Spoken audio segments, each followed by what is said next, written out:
বায়তুল মোকাররমের দক্ষিণ গেটে জুলাই জাতীয় সনদ সহ ৫ দফা দাবিতে গণমিছিল করছে জামায়াত ইসলামী। সেখানে আছেন সহকর্মী হাসিব পান্থ, যুক্ত হব তার সাথে।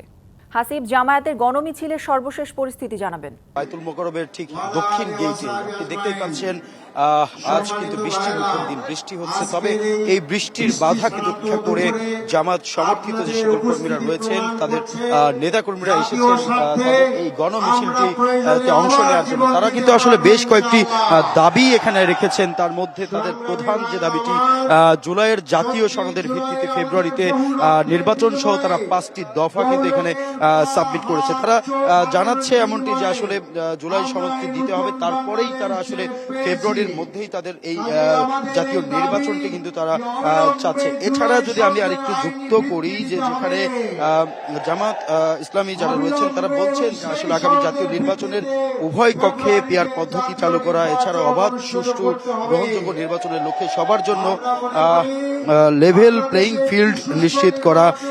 এছাড়া আরেকটি দাবিও কিন্তু তারা তুলেছেন, যেটি ফ্যাসিবাদী সরকারের জুলুম নির্যাতন,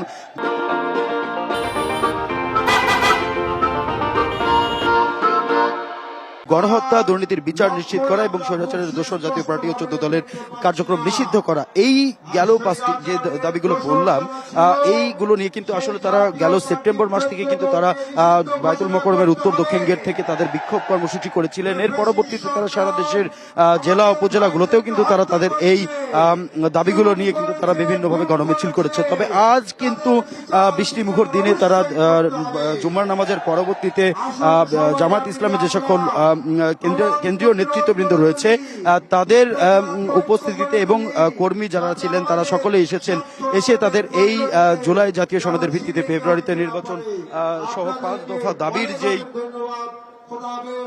দাবিতে তারা যে তাদের দাবিগুলো ছিল, সেই দাবিগুলো নিয়ে কিন্তু তারা তাদের এই গণমিছিলটি আয়োজন করেছে। করি আমি জানাচ্ছিলাম সর্বশেষ বায়তুল মোকাররমের দক্ষিণ গেট থেকে।